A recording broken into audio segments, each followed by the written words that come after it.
Bismillahirrahmanirrahim. My next topic is blocking the means or obstructing the means to an evil end. Sadd al-Zara'i, blocking the means. The expression, the two words, Zara'i is the plural of Zari'a or Wasila, that is the means to something. And Sadd is to block the means to something. The idea conveyed here is blocking the means naturally towards an evil end. Although sometimes it also employs opening the way towards a good result, towards a good end. But this is not in focus of our discussion of Sadd al-Zara'i, because this applies to the Sharia generally. The Sharia is there to facilitate and open the way toward a desirable end. Therefore, in the discussion of Sadd al-Zara'i, which is a recognized proof and strongly advocated by the Maliki school, it is in fact a Maliki doctrine. It goes hand in hand with the other Maliki doctrine, Maslaha, which we have earlier discussed. We are also here referring mainly to issues on which there is no clear text in the Quran or Sunnah or other sources. And we have a situation if there are different scenarios. If both the means and the ends are good, and there is no clear text in the sources about their hukum, about their ruling, then the subject is likely to fall under qiyas or maslaha or istihsan, and not particularly under Sadd al-Zara'i. That is, if both the means and the ends are good, there are other proofs for that. But if both the means and the ends to something are evil, once again this falls out of our range. In that case, it's either a crime or a prohibition, and we may have evidence in other places. We are therefore concerned only when there is a discrepancy between the means and the ends. And usually the scenario is that lawful means are sometimes used in order to obtain an unlawful result. There is obviously a distortion in the application of some lawful means and manipulate it such that facilitate an unlawful result. For example, the double sale of Aina, sell and buy back. This is sale, and sale is lawful. But if someone sells a book for 80 ringgit or $80 and buys it back immediately from this person for 100, payable in 1 year, this is double sale and falls under sales. This is the Shafi'i position also. But if it is used such to become a means for riba, for usury, which is prohibited, then this is where we refer to the Sadd al-Zara'i. The application of Sadd al-Zara'i is concerned with these situations when there is some distortion in discrepancy between the means and the ends. Both the means and the ends may be physical or moral, they may be visible, and they may not exist both simultaneously at the same time. And we are here concerned not so much with the realities as we face, but with the objective expectation of certain realities that might materialize. For example, the police anticipates that tomorrow there is a demonstration and it is likely to lead to violence and take steps to prevent it. This is a case for Sadd al-Zara'i. Nothing has happened. It is the objective anticipation and likelihood that a certain means might lead to a certain end, and therefore the steps are taken now in order to prevent it. Therefore, we are concerned with the objective evaluation in likelihoods of certain things, even if they have not yet materialized. There is a little difficulty here that law usually concerns itself with things that have already happened, not ones that we may anticipate. But the Sharia, being a comprehensive system of jurisprudence, provides for eventualities that have not yet materialized, but they are likely to harm people in society. The actual intention and purpose of the person who indulges in this kind of activity is also not really very important. For example, the bay' al-aina, a person commits double sale and as a result riba. Whether he bay' al-aina is prohibited according to the majority, whether it leads to riba or not, or whether the person intends it for that purpose or does not intend, we prohibit it because there is a likelihood it will invoke riba. Other examples are the prohibition of illicit privacy or khalwa, which is also prohibited according to the majority. Illicit proximity between members of the opposite sex who are not married to one another is prohibited because of the objective anticipation that they might lead to zina. In actual fact, the people involved may not intend to commit zina, and it may not even happen. But it is on the basis of the anticipation, objective evaluation of that situation that we say that khalwa is prohibited. There is in the Quran an example in Surah 62, Surah Al-Jum'ah, that prohibits trading during the actual time of the performance of Salat al-Jum'ah, congregational prayer on Friday. During that time, trading must be stopped. This is a prohibition. Regardless of the facts, people who engage in trading during that time may not intend to escape the Friday prayer, or it may not actually happen, but we don't proceed on those. We look at the objective evaluation in expectation of certain conduct that may materialize. In the Quran, textual evidence quoted in support of Sadd al-Zara'i is found in Surah 6, verse 108, where the Quran prohibits Muslims from insulting the idol worshippers, from insulting idol worshipping, in case they also humiliate Islam and insult Allah. وَلَا تَسُبُّوا الَّذِينَ يَدْعُونَ مِن دُونِ اللَّهِ عَدُوًّا بِغَيْرِ عِلْمٍ. Do not insult the idol worshippers who may insult Allah out of ignorance. Now, this is an objective prohibition. Whether that may actually result to the anticipated conduct or not is not at issue. And the intention of the person is also not material. This idea of blocking the means toward anticipated ends has an alliance, as I earlier mentioned, with the idea of maqasid in maslaha. We look at beyond the actual conduct toward the objectives and the consequences of conduct.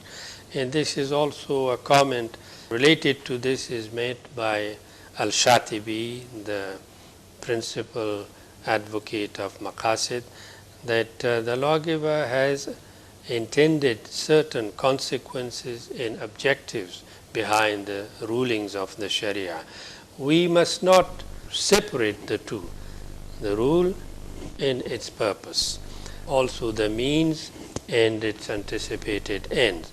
If there is a distortion between the two and discrepancy, then we need to take steps to prevent it. Should there be a situation when both the means and the ends, the means and the ends, could both of them lead to both good results and bad results? There is a conflict. Which would you prefer over the other? Then we refer to this legal maxim that prevention of evil takes priority over the attraction of benefit. There may be a scenario where the means and the ends and the discrepant application between them may sometimes lead to good results, also to bad ones. Our priority here is the latter, not the former.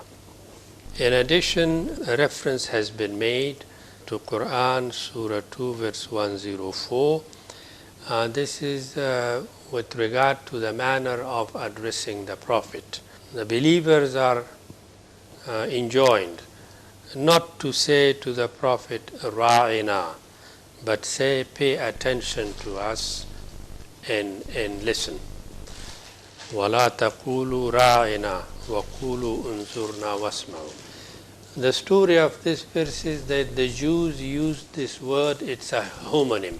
Ra'ina means two things. One is pay attention to us, the other is our shepherd.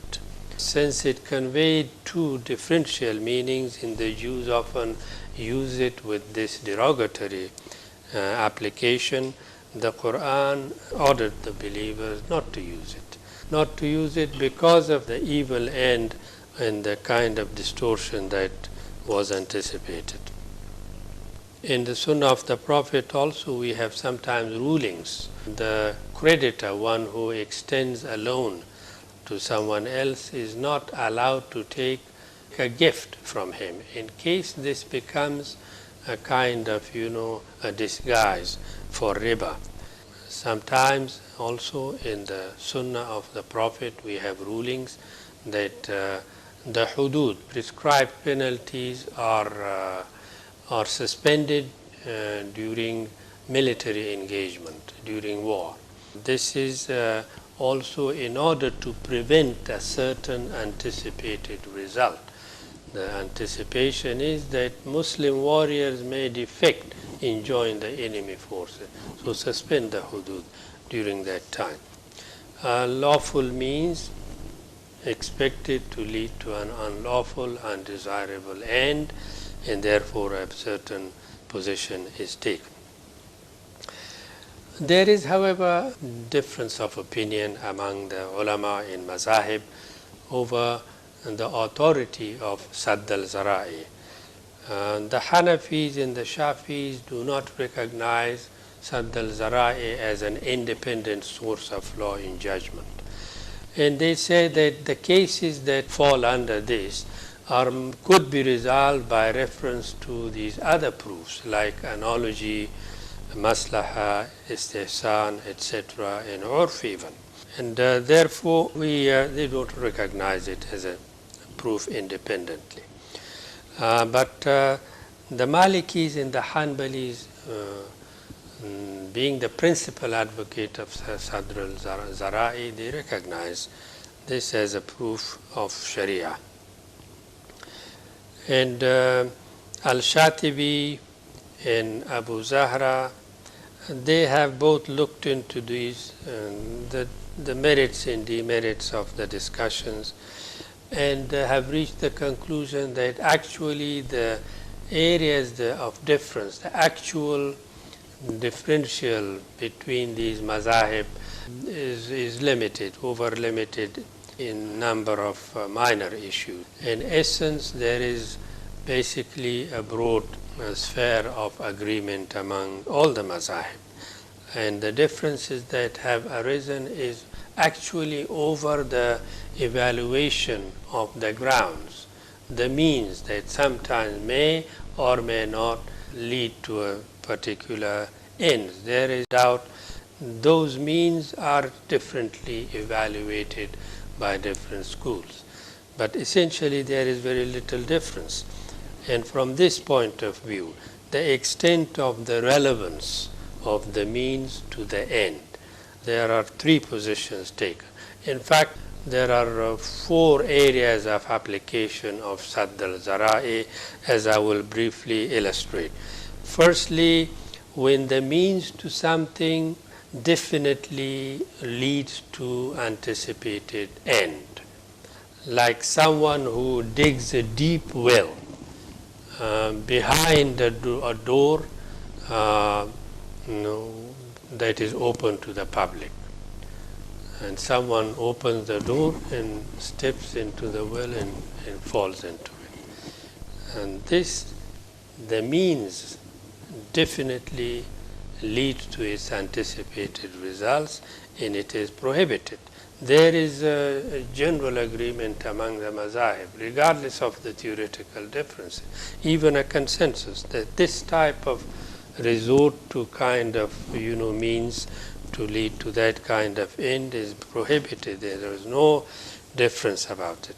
Yet a distinction is made between two scenarios even here. Either that the means itself consists of a prohibition, such as in the example, or that the means may be something in the nature of mubah, permissible, and some argument therefore arises. For example, someone digs a well into his own property, into his own house, but a neighboring wall perhaps is damaged by what has been done here.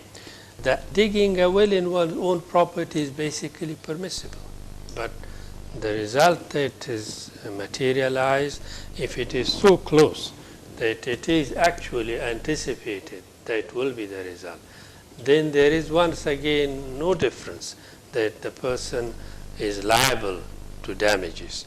But there may be certain different evaluation of that scenario.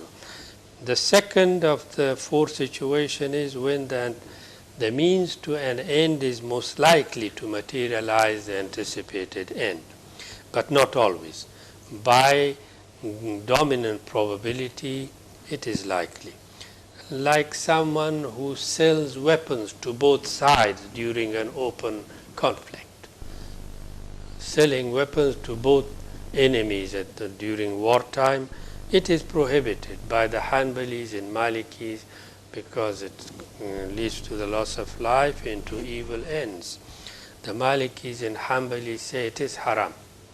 Others have differed, saying that selling of weapons is not in itself haram and one needs to evaluate the situation.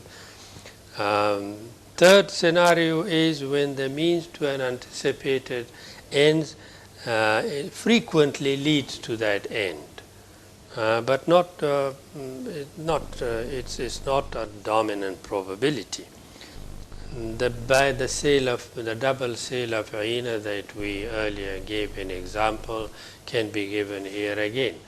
That double sale is frequently likely to lead to riba, but it is possible that it may not lead to that. Nowadays, actually, Aina is often used as a means of generating liquidity, and not necessarily as a means of securing riba. Yet the Malikis have passed judgment that this Aina and also other varieties of buyu al-ajal, deferred sales, and they say they should be avoided due to ihtiyat. Ihtiyat, that one should be careful in case it leads to an undesirable results. And the Hanafis and Shafis, they take a slightly different position, saying is that the basic norm of Sharia with regard to such activities is permissibility. We want certainty and not necessarily to restrict people's liberties simply because of some likelihood that may exist. But the Malikis and Hanbalis give different example. A person enters a contract of marriage with corrupt intention, sexual gratification followed by a quick divorce. Is this kind of marriage unlawful? Hanbalis and Malikis say yes, it is unlawful. The purpose of marriage is lifelong commitment, and this is abusive. The Shafis and Hanafis say, well, what you need to look is at the essential requirements and conditions of marriage. If there is a contract and this and that requirements are all fulfilled, it is a marriage, and we don't go beyond that. On this basis also the testimony of close relatives have been prohibited.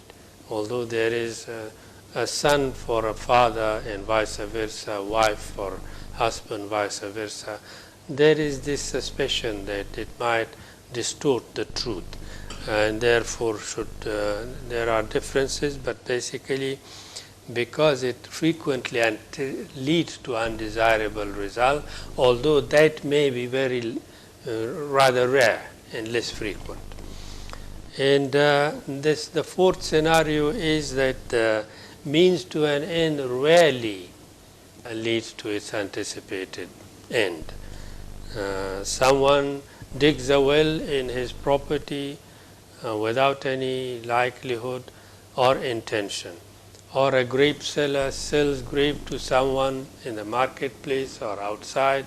If the buyer buy in large quantity and then make wine out of it, it's up to him.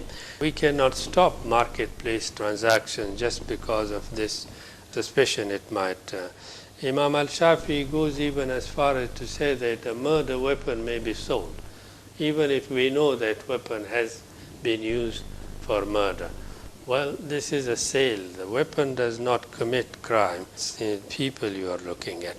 The basic position here is in this, the last example, and even before, that we ought to be careful not to restrict people's liberties and impose on people freedom just because of suspicions that are not very strong. There are sometimes also we conclude this discussion by giving some different examples. One is to giving bribe or giving ransom in order to secure the release of some Muslim prisoners. Is this lawful or not?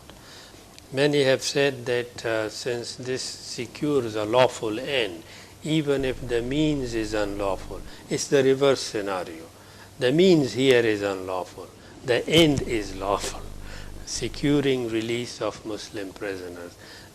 Say generally Hanafis and Shafis say yes, it is permissible. But the Malikis and Hanbalis, again they say yes, but only to defend one's proven rights and not beyond that. One's proven rights, if it is in danger of loss, a person may give a bribe in order to do that, or ransom, but not more than that. We see that we have depicted scenarios where we move from areas of certainty into the shades of doubtful situations, and that is why that many ulama have given the advice that one ought to avoid a liberal recourse to Sadd al-Zara'i, and if we do apply it, then it should be carefully regulated. Abu Zahra, I have frequently referred to his works. He says that it is preferable we take such positions over things on which we have some kind of textual evidence. The evil or the good that we want to avoid or secure through some means that we utilize should be the ones that are proven by the evidence mansus alay in the nusus. And finally, I draw briefly a distinction between the means to something and the preliminary to something.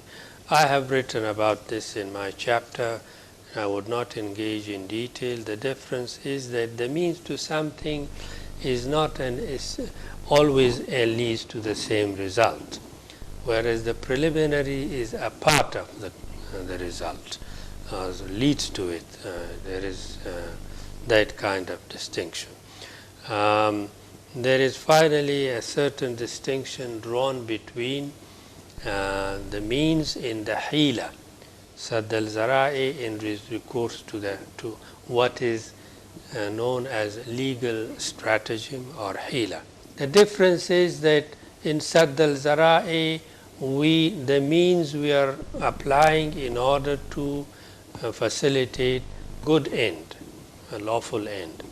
The hila opens the way towards an evil. That is the basic difference. And the hila in the means also differ in our context in the sense that in hila there is a specific intention to secure a certain result, whereas in the means we are not actually in the Sadd al-Zara'i, as we said, we don't really look at the specific intentions in our objective assessment of the relationship between the means and ends. Thank you.